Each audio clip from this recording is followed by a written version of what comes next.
Bismillahirrahmanirrahim. Assalamualaikum warahmatullahi wabarakatuh.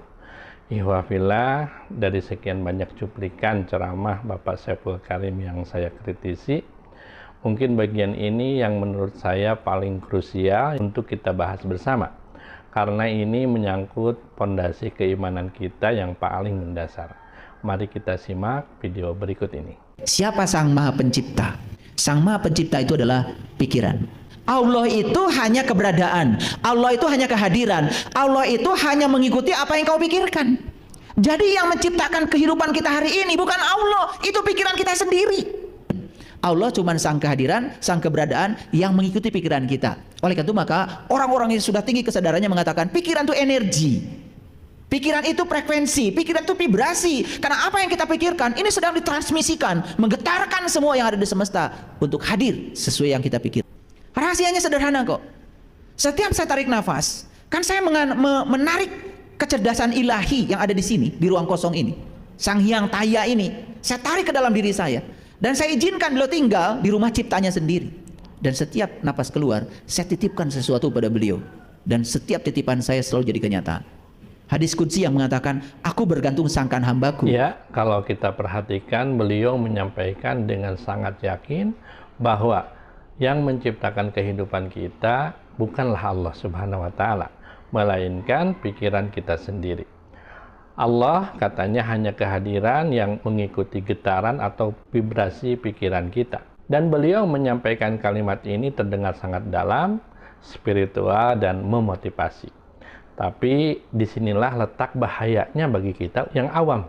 Kalimat ini pelan-pelan menggeser posisi Allah sebagai Al-Khaliq, yang Maha Pencipta segala sesuatu secara mutlak. Seolah-olah Allah Subhanahu wa Ta'ala diatur oleh kemauan manusia.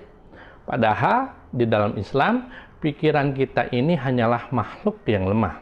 Pikiran memang penting untuk membentuk sikap dan semangat hidup. Namun, pikiran tetap tidak punya kekuatan untuk menciptakan kenyataan tanpa izin Allah Subhanahu wa Ta'ala.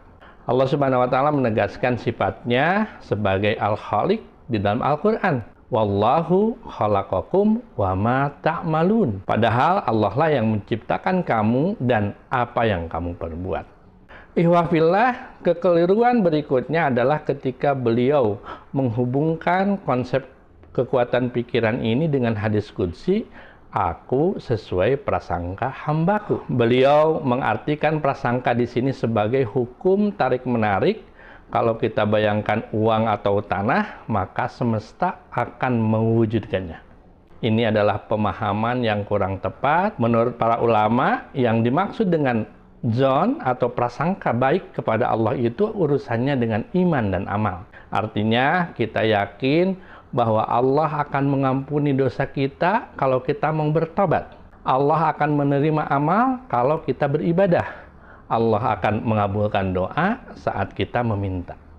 Jadi hadis ini berbicara tentang harapan, tentang ketulusan doa, tentang rasa takut kita kepada Allah, bukan teknik pikiran untuk memanipulasi dunia demi kekayaan materi. Ihwafillah, berpikir positif itu penting, tentu sangat baik dan dianjurkan. Namun jangan sampai karena terlalu kagum dengan teori kekuatan pikiran, kita malah menomorduakan peran Allah Subhanahu wa Ta'ala sebagai penentu segalanya. Agama ini menuntut kita untuk berserah diri kepada Allah, bukan menuntut Allah menuruti isi kepala kita. Silahkan bagikan jika bermanfaat dan silahkan berkomentar dengan santun.